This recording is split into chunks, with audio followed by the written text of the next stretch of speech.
So 7 days to go. I want to touch on the election and what the platforms of the different candidates are and how similar or different they are. But before I jump into that, we are in a very fragile world.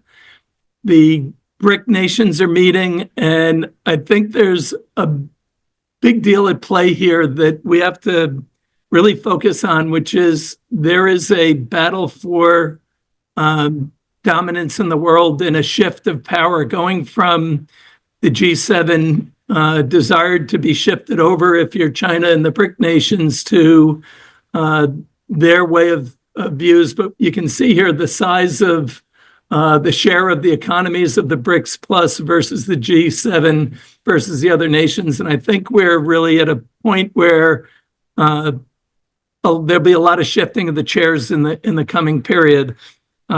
You've seen big events this week, whether it's Israel's response to Iran, which was constrained and avoided the nuclear energy and government targets. Iran's response back has been thoughtful, and some are encouraged that it may be moving towards a ceasefire. That's for smarter people than I. I have no idea how they solve the problems in the Middle East. You add to that North Korea has sent troops to Russia in a sign of continued escalation of the war in Ukraine, and it feels like that's coming to a head in some form. Some of that's dependent on the election as well. But clearly there's a lot going on, and elections around the world aren't working out very well for a lot of the incumbents. The new Japanese prime minister wanted a snap election to get better support for his platform and found out that he didn't have that support. And, much of the world right now is waiting on the outcome of the U.S. election. But I think the state of play here is really the ongoing battle of the East versus the West and how that's going to play out. And a lot of that's driven by U.S.-China relations, which are very dependent on the election. So let's jump into the election. And this presentation is brought to you by my friends at Piper Sandler Macro, Andy LaPerriere, who has done I think, an exceptional job over the years of providing a balanced view of what's going on in D.C. and the outlook for what people are thinking going ahead. And Mark, what's interesting is you look at these numbers and look at the poll you just did, how close these numbers match up to that poll. So the idea that right now the public is leaning towards a potential Trump presidency, I think we have to be careful with that. I think Harris will likely win the popular vote, and then it's a question down to a couple counties in 7 states that are going to determine the election. So these are the odds, and I think I look at the two big scenarios of Harris divided government and a GOP sweep as the ones that you want to think about what the implications are for most. I think the odds of 10%ers are not that great, but can happen, as Eddie just highlighted. But Larry Fink was out last week saying the election doesn't really matter that much for investors, and using this chart would give you that indication of going back to Kennedy. We've been up and to the right, regardless of the candidates and regardless of their policies and how good they are. And we've had a lot thrown at us during this period with multiple wars, oil crises, great financial crisis, pandemics, and the like. But this is not your normal election, and this is not for foreign countries. The contrast is so great that you almost have to have 2 playbooks. And as people who follow China know, they have a playbook on all the government leaders, and Trump is the one that threw them most for a loop because they couldn't figure out what the playbook for Trump actually is because he's so unpredictable. But in the U.S., for voters and around the world, we're dealing with 2 of the most different platforms we've seen in a long time in terms of the extremes of them, whether it's on trade, where you have a green energy focus versus Trump completely upending the decades of trade liberalization. On taxes, it's cuts versus tax hikes that are trillions both ways. In geopolitics, Trump's been hostile to our friends, where the Harris-Biden administration has not done a great job of deterring our enemies. On the dollar, Trump has always wanted a weaker dollar. He thinks he knows more than the policymakers there. The one thing that Democrats and Republicans can agree on is that they don't want to tackle the big problems of Social Security and Medicare. They also do agree on China is a problem for the U.S., although I don't think they agree on how to approach them. I think regulation we'll touch on in a minute, and immigration are two areas that I will highlight later, but you can see the contrast here between the two. And a lot depends really on whether we have a unified, divided governments under either candidate.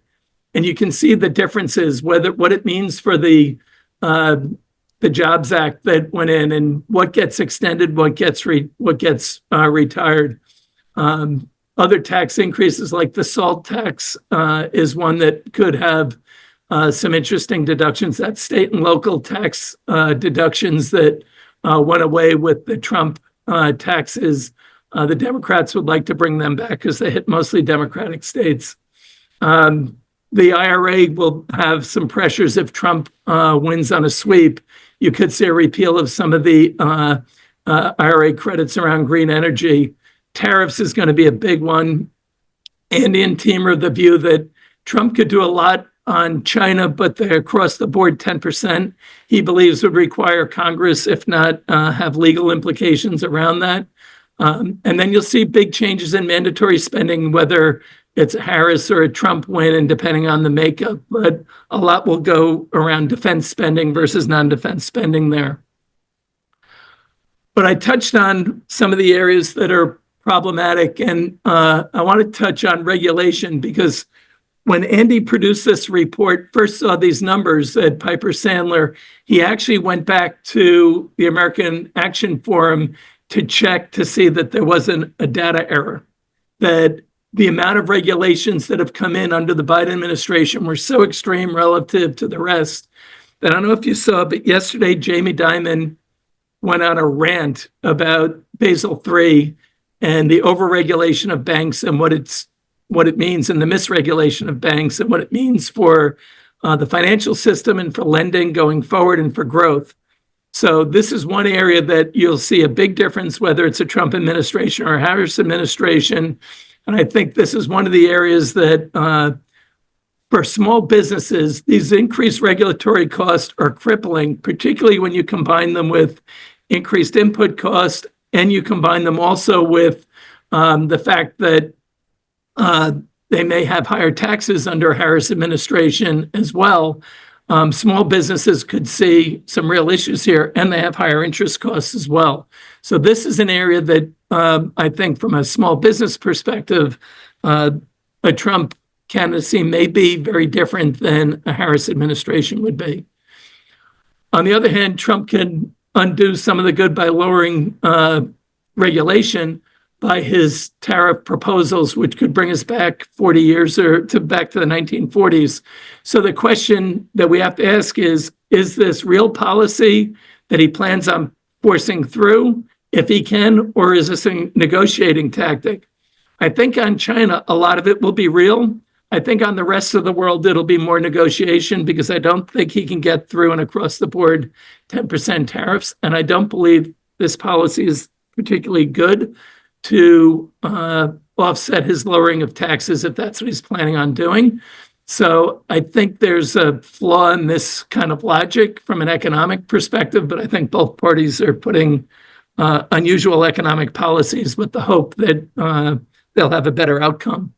But I think there's something I've missed in my concerns, because as you guys know, I've been a little concerned about a reemergence of inflation under either candidate. We've seen some concerns from the bond vigilantes, where rates on the long end in the 10-year is now up over 430. That's moved from 356 not too long ago.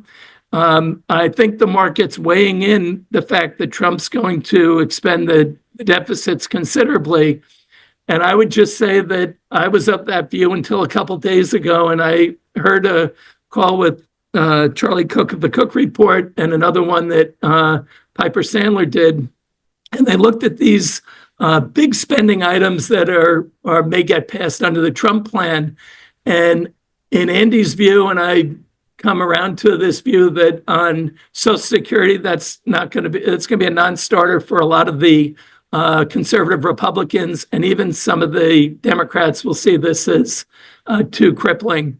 The SALT tax, they will likely only restore that up to maybe $20,000, not the full restoration of it. It's at $10,000 now. That's $20,000 for joint married couple filing jointly.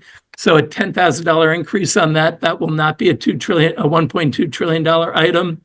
Lowering the corporate tax rate will not likely get approved. Trump will try and put that through, but right now the OECD averages around 23%. So lowering it would be an unnecessary burden on the system. I'm not sure we'd make it up with the other tariffs that he's proposing. I don't think the overtime pay gets put through. The tips on exemption tips may get put through because it's not that big an item. And the last one is, does he give a waiver of interest or allow you to offset your interest payments on car loans because of the cost of cars? I don't think that'll get through either. So you could end up where this tax cuts that are in just get sunset. That doesn't extend the deficit because it's already in the numbers. And a lot of the things that could extend the deficit might not go through. So you might not have the same upward pressure if Trump wins. And there are Republicans and Democrats that say we've had enough in terms of the financial excesses and will not approve everything that goes forward. I think I think the probabilities, if he gets through, that fiscal discipline starts to come in is real, because anyone in Congress or in the Senate that's up for election in 2 years will start worrying about that, and they'll start focusing on their reelection items. So I think this is an area that the market might be wrong on, and this is one that you really want to keep an eye on if Trump wins. So what's our take on where we are and what we're seeing right now? I think the key drivers of flows are going to be the ones we've talked about all along. It's this reindustrialization that a lot of that's driven by government policies, such as the Inflation Reduction Act, which could be under pressure and could slow down flows of funds. The electrification move because of AI and the clean energy transition, still going to be a big driver. Digitalization. I think global conflict is playing a big role in where spending is going. And I think the debt and monetary responses and fiscal policy responses are all the drivers. The areas where we're favoring, still we favor the same areas we've been involved in, although I would add financials into the mix. With the move up in rates, I think you have a chance where rates could come down or they'll benefit from the net interest rate margins. But I don't think the long end will be in a trading range. So I don't think we'll be moving up and down a lot on the long end from where we are here. I think the big risks are we have domestic and global conflict going on around the world. And I think that you combine that with the U.S. debt and deficit concerns. And as we were talking about in the 1030 session, acts of nature are weighing on economies and weighing on policy, where the rebuild that has to go on around the world for acts of nature and for conflicts is massive. We're going to have to rebuild big parts of the Middle East for the damage that's been done in Gaza and in Lebanon. And in Israel. We have big rebuilds in Ukraine. We have potential for big builds in the southeast of the U.S. because of damage. We've had floods all over the world as well, and fire damage around. So that's a big issue. Changing terms of trade is something we're still adjusting to. And then with all this, do we have the fiscal space to meet the problems and in some governments avoid social unrest, which I think is one of the big drivers in China right now. When you see their reactions to fiscal stimulus, where that's coming is usually a reaction to social stability concerns being raised. And Morgan Stanley is doing some work on this now, where they have a social stability index that they're following, and it's not exact, but big acts of stimulus by the Chinese government tend to fall in line with that social stimulus index, stability index. I think the growing BRIC opportunity and the mismanagement of the U.S. in terms of managing foreign relations over the last several presidencies has given the rise to the BRICS Plus and given an opportunity for them to step up and have a bigger seat at the table. I think the governing institutions from post-World War II period need to be adjusted to reflect the economic realities of today and to be a little bit more balanced towards the BRICS, but then they have to play by different rules as well if they're bigger players, like China not being treated as a developing nation as the number 2 economy. I still think the problems of the world will suck capital back into the U.S., and I think the IMF's concerns about low growth with higher debt and does suggest that growing divergences will persist.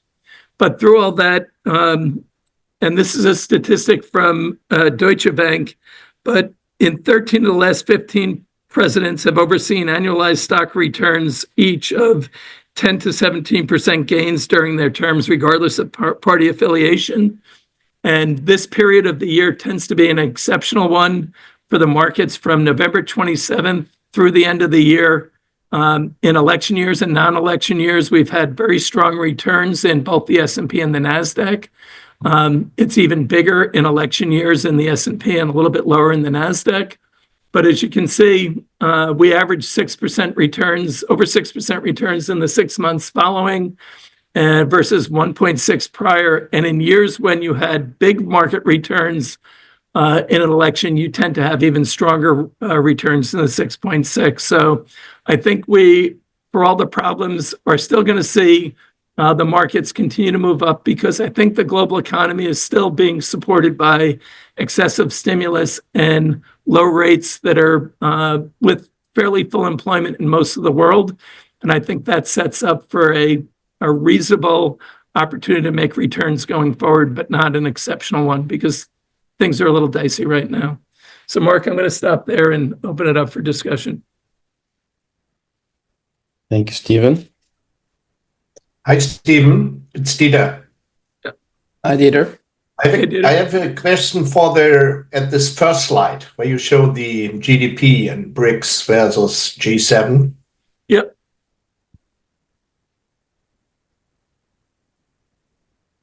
Yes. Dieter, we lose you? Yeah. Okay. So you show that the total BRICS GDP is 67, I assume it's trillion dollars. No, is that correct? No, this is you do it on a percentage basis. So the BRICS plus would be 67 trillion. And 50% China would mean they are more than 30 trillion GDP, but China is close to 16. So still several trillion below the US GDP, which is 20 something. Is that correct? Or I think the way to look at it, and I have to check if I think this is purchasing power parity, and China would be around, I think 19 trillion. The US would be around 28 trillion. So to give you that kind of perspective, this is purchasing power parity dollars. Yeah, but China is still below US, no? Yes, but their growth rate is projected. Yeah, the growth rate is higher, yeah. Okay. But slowing. Okay, thank you. I think the bigger issue here isn't the numbers, it's individual numbers. It's how big a role the BRICS play now, and can they get their act together to harness that to be the economic power that they want to be. And I think one of the challenges that we're seeing right now is North Korea going into Russia with China's blessing or not? I just talked to a friend in Hong Kong who is based in Hong Kong. And so he's running family offices in Hong Kong and Singapore. And they said that there will be a much, much bigger Asian influence and battle between China and Asia, which could influence the Chinese situation there. Yep. So they think they try to sit together, BRICS, and try to replace the dollar with whatever, but this will not happen pretty soon. No, but they have set up credit swaps that allow them to deal with financial crises and for China to somewhat protect themselves in the event of future sanctions, because Russia gave a good playbook for China to follow for an attack on Taiwan if they decided to do that. Well, we can come back to these issues. Yep. Probably another Asia deep dive. Adam? Yeah, I wanted to make a quick comment regarding China's role in BRICS. I mean, they are the economic engine for BRICS. Without China, you would not have BRICS. China's GDP in nominal terms is 67% of this 27 trillion that is comprised of BRICS. That's just the comment that I wanted to make. And BRICS also is, what is it? Is it a political club? Is it an economic club? It's still evolving. And Stephen, your comment regarding the IMF and World Bank, that was an issue about inclusion of the global South, the BRICS. You know, the head of the World Bank is always an American, and the head of the IMF is always a European. So those were also issues discussed. Mm-hmm. But if you look at the Kazan Declaration that was issued on the 23rd of October for the BRICS summit, it really is, you know, I'm sorry, but it's a masterpiece in propaganda and gaslighting.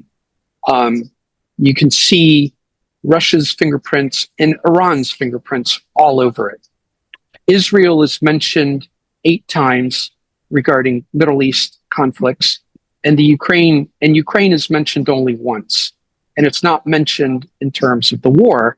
It's mentioned in terms of reasonable diplomatic negotiations. So, Adam, thank you for that. You mentioned Iran, so we haven't really talked about what just happened.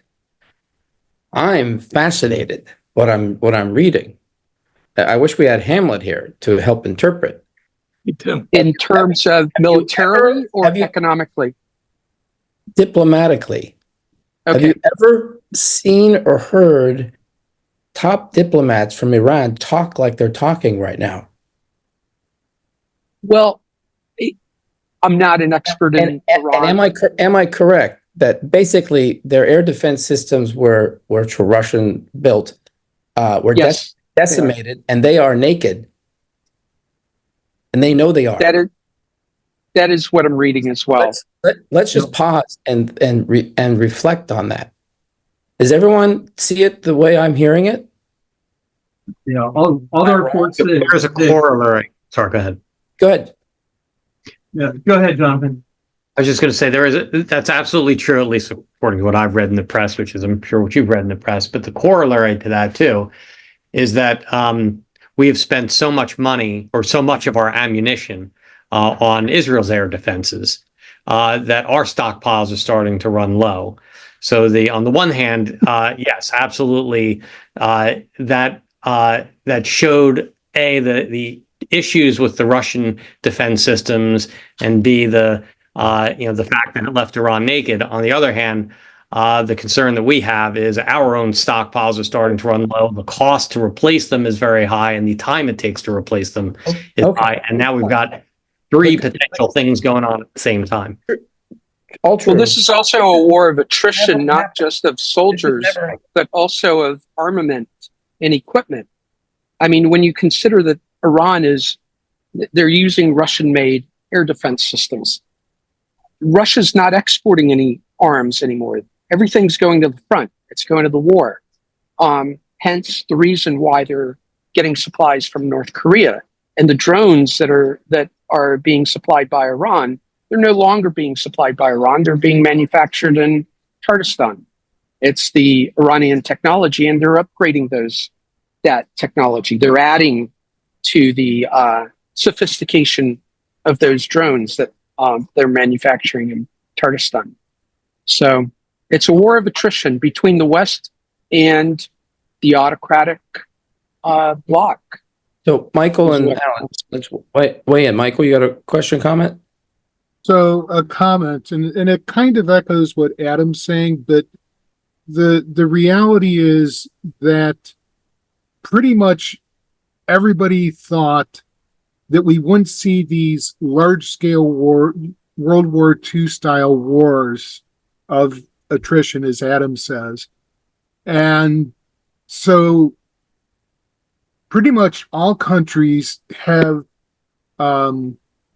their stocks of munitions and equipment just don't serve that kind of war, right? And we're not moving forward, that is the US or even NATO, at a pace where we can build inventories beyond what's being consumed in supplying Ukraine or Israel or whatever. And so very interesting times, and certainly drones have changed the nature of warfare.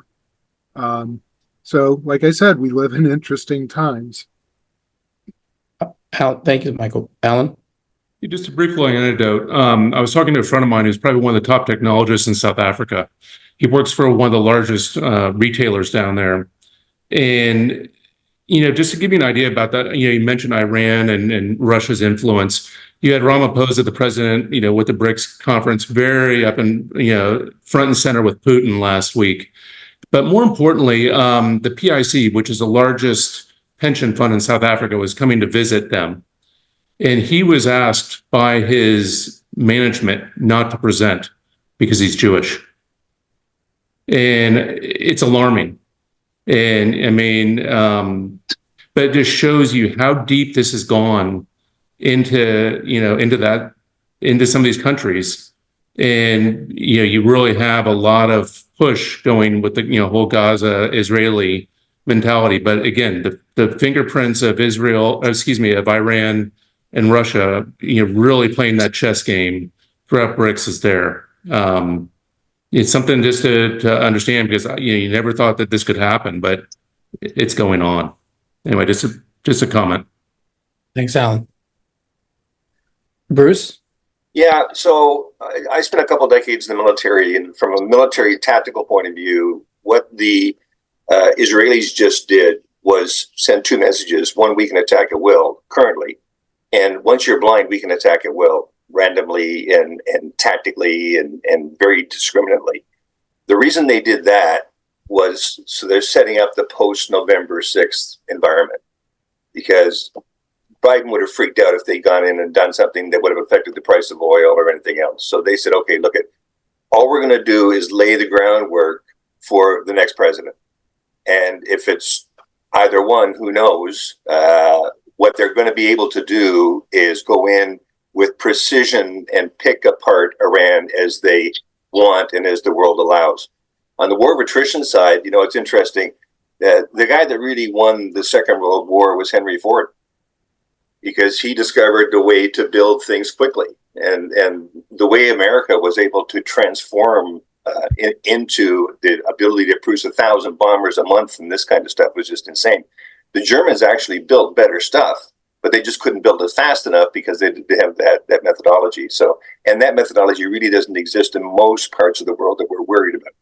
So I think the West is always going to have the ability to react when our back is up against the wall. What did Churchill say? That America always does the right thing when they've tried everything else and it doesn't work. I must pipe in here. I'm involved with a group of investors. There's a family called the Volk family, which is in Pennsylvania. They make the metal blades at the bottom of snow plows, so you can easily replace them as opposed to the whole yellow bucket or whatever. The family so they're in precision metal lathing and so on and so forth. The family has invested into the cylinders for artillery shells. About a year ago, Ukraine was firing off more artillery shells in a month than America could produce in an entire year. Mhm. With us, the Volks, other family offices that I won't mention, we put money into this, we've only doubled the production. It's taken a year, 1 whole year, and we've only doubled production. With all our attention and money, there is faffing about by the Department of Defense, investors. You guys are mentioning it. Other than myself, who else here has shifted their investment portfolio for returns? No one's asking to do national security for charity. Okay, who here has shifted their investment portfolios to meet this geopolitical and good investment? I've done it. Who else here has shifted their portfolio to meet the armament needs of America and the rest of the world? Even Burke has mentioned this for years. We were there for years. So this is part of their theme. We've been talking about dual use. We have it in the form of funds that we raise money for, and their companies. So yeah, this is only getting bigger. The world, as you say, Stephen, is not getting any safer. I do think there is two interesting dynamics at play that will be interesting to see how it works out over time. Is as Adam, as you pointed out, does Iran actually try and find a peaceful solution now because they can't defend themselves necessarily against the attacks? And also, does China start to worry about their economy so much so, and also worry about the instability of some of their partners, that they come closer to the West than their current friends? Be interesting to see. China so far has been given a free option by the West to create this parallel economy and underwrite BRICS with Iran in BRICS. Cuba has been invited as a partner state into BRICS. Venezuela, most likely next year, but Venezuela was blocked by the Lula. But to the point of China, it's a free option. She has a free option to participate and weaken the existing global economy and create this parallel economy with an alliance of aggrieved, as I call them. They also have an economy that can produce ships and weaponry at a level that, to Giovanni's point, a level that we can't even imagine right now. That's right. The other problem that exists in the defense area, and it's a European problem primarily, is that the spend in Europe done on a country by country basis will not provide the scale and efficiency that you need to mass produce for Europe's defense. It'll help a little bit in each country, but it won't provide the scale and efficiencies that they need to get up to speed as quickly and efficiently as they can. So I think you'll see a lot of misspent money in building the defense industry in Europe if they don't create European champions as opposed to country champions. And that's hard to do. I think, Eddie, you could speak to that. It's hard to get multiple governments to say, let's support the French, defense company because it's going to help Europe. That's not a popular thing in a nationalist period that you're seeing around the world. That's Europe's Achilles heel, I would say, particularly in terms of defense alignment. Yep. It's actually that inefficiency is the Achilles heel across the board, I think, for the economies as well. Because you could argue that the manufacturing capabilities that Germany and others in Europe have honed over the years could easily be converted into a defense, take the autos and put them into defense, and you could ramp up the manufacturing quickly and efficiently if they could focus, but I don't think they can get the focus and commitment that they need to do it. Which puts the world at a very funny spot. Michael? So, bringing it back to the U.S. election, it's a thought that's crossed my mind in various of these meetings, but I think it's apropos to this one. So, for many of us, I don't think our lives, our personal lives change significantly regardless of who wins. I think many of us are fairly well off financially. And so the impacts to us of the election are not necessarily the same as the impacts to, let's say, the average voter, if you will. So I'm just kind of curious, not am I making a bunch more money or my investments lose some, but does anybody see their actual personal standard of living being impacted by the election? And I don't know if I'm phrasing it correctly. I think if either candidate got in and put through the policies they're proposing all in, then we would all be affected by much higher deficits and much higher inflation that would be with us forever, because there'd be no way of bringing it back from where we are. That would be the debt jubilee thing if either candidate got all the stuff they talked about doing done, because I don't think you'd get the growth, and I think you'd end up with a big pile of debt and interest costs through the roof.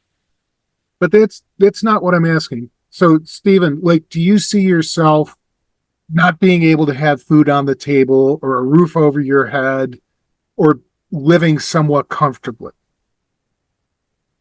No, I think I would be fine for the near term. I think I worry about our kids. I worry about it 5 years out or 10 years out. I think the policies that are being proposed right now are potentially that dangerous in terms of their economic impact. Okay, and that's kind of how I view it is, it's not me that is necessarily going to be impacted significantly, but it's my heirs, if you will. Michael, can I'd like to push back on that a bit. And I'll, Adam, sorry. Michael Daly had a hand up. okay. Yeah, the only comment I have here is, yes, we're all going to be fine economically, most of the people on this call, but it's not just about the money. It's not just about having food on the table. It's about where are we going the next 4 years, people? This, this policy, that policy. That's all. Thanks. Okay. Then Adam? Yeah, I would push back a bit on that, in that we don't know. Maybe it is our children, maybe it happens to us. The root, this is my opinion, belief, of this bifurcation of the global economy and what we're seeing here in the United States is, the root of that is wealth inequality. And it's getting bigger and bigger and bigger. At some point, that breaks. On a micro level, I can tell you, we live in the Florida Keys. We manage a resort. My wife manages a resort down here. Getting labor down here is next to impossible. The cost of living down here this is a well-to-do region. But where do you get the workers? To that point, Adam, as many of you will know, we go to Naples every year, and now we have the Collier County Foundation head, and some of which is really, we have a lot of people from Naples. I don't want to name the billionaires yet, and others, but a lot of people are going to be part of our event. And it's also the Winter Wine Festival at that time, by the way. And there's a $60 million new theater that's open, but their focus is workforce housing.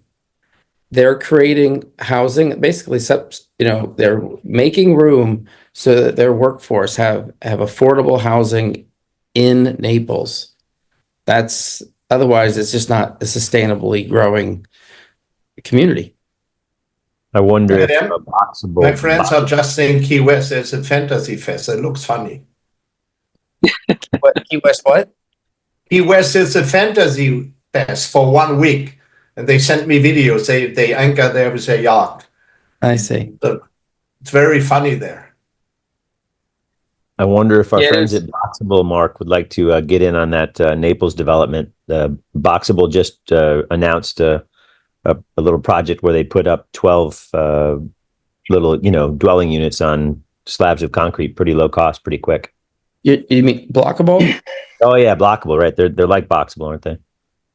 Yeah, I need to reconnect us on them with them. No problem. I'll say one thing, that on the other end of the paradigm, you've got so much regulation here in San Francisco, and there's so much affordable housing has to be included that there is not one building what? being built in the city. There was Van Essen Market, and that was stopped. And I'm very good friends with the developer, and he just left that job to go to a different company because he sees no real ability to build here. And he was the Silicon Valley Times Business Person of the Year in 2018. He had 4 different projects at that time. But it just shows you the other end of the spectrum with what's going on.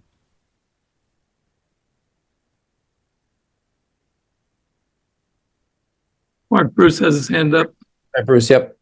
Yeah, talking about bringing labor to the job site. I don't know how much time you spent in China, but if you ever see a large building going up in China, there's a whole lot of blue roofed houses in the area, and those are the workers, and they live on site, and they'll work long shifts, and when the building's built, they'll go to some other place and do that again. It's the same kind of thing you see in the technology parks in China. There's a whole bunch of buildings around the technology parks, and there's a whole bunch of apartments right around there, and they're design build, so it's walk to work. We've seen with Foxconn that that's not too healthy. The same. I didn't catch that. Bruce, where are you based? Canada. And you talk about concern over the U.S. election, man. The old joke up here is when United States sneezes, we get pneumonia. So whatever happens down there is going to be happening up here. So I've watched more CNN in the last little while than I've watched Canadian news. And Canada's batting off the back foot right now with their economy is struggling, to say the least. Yeah, our the economy is fine, but the productivity has been slipping. We've been making up for it in immigration. And now you're changing your immigration policy. Yeah, right? We're pulling back a little bit. Yeah, our current government just is bad managers. Everything they touch. We had a program during COVID we called CERB. And if you lost your job, you could apply for this. It was about $3,000 a month or something. It was material. And turned out that 300 of the people that worked for the agency that managed CERB claimed it, they were found out and subsequently fired. And I'm thinking, what kind of a comment is that about your organization when the organization that you're working in, responsible for this, you look up the management chain and say, my management is so incompetent that I can actually claim this benefit that I'm not entitled to, and I'm not going to get found out. That's just pretty damning. Hey, Mark, can I ask a question? Yeah, go ahead, Duncan. So, Stephen, I guess the one thing I would, look at here, this is not, again, a political statement, right? But, Elon Musk is talking about creating this Bureau of Efficiency for government. I know it would be difficult, but you want to tell me we can't find 10% of efficiency out of our government? And, I guess getting back to your question on the deficits, look, we're at the height of promises, right? You're a week before an election. Everybody's going to promise all this bullshit they'll never deliver, right? But the reality is, in a democracy where everybody votes, it's a contest for freebies. And so it just seems to me, no matter who's in, that's going to happen. Do you think if there is some possibility of truly getting some efficiency out of governments? Is there a possibility? Yeah. I don't know how big a probability I'd put to it, but there's plenty to be had there. The problem is everything we do now in our governments is we make things more complicated than it needs to be. I think I've mentioned this before, but if you look at the way the laws are written now, and I think the Inflation Reduction Act was something like 6,000 pages, and the Civil Rights Act was one of the most important legislative pieces done in the last century, and that was 28 pages. So everything gets watered down in our government these days. So I think it would be hard to get the efficiencies out. You could bring in a Hacksaw Dunlop or something like that, and get it done that way. But that's not how our government works. So I'm not sure they can take the money out. There's too much pork, too many things they're protecting. So I'm not encouraged by an efficiency move. Government doesn't run like companies do. Put it that way. So I'm not encouraged, Duncan, is the answer. I think Michael Hammer. Buy Bitcoin. Yeah, I've been thinking about what Adam said about income inequality. And I think that is one of the bigger problems that we see in the economy today. And it's kind of interesting looking at, for example, the Boeing machinist strike and them rejecting management's offer, and Boeing's clearly hurting as a result of the strike. And that does seem a pretty impressive offer in terms of compared to inflation and other things. Are we in a Gilded Age? Will we see more worker unrest and et cetera, et cetera? Distinct possibility.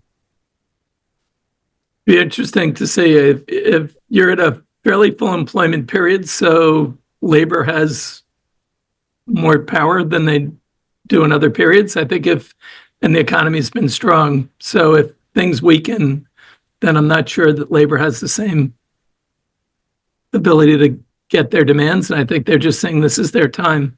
If they don't get it now, they won't. Boeing's an interesting one because it's such an important employer in the U.S. And around the world. Well, also the port strike and the labor union. Yep.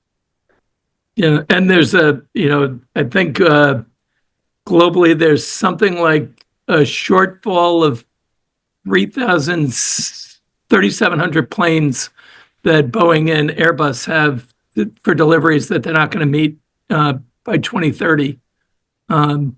So that's how much demand there is for the airline industry, for the airplane building.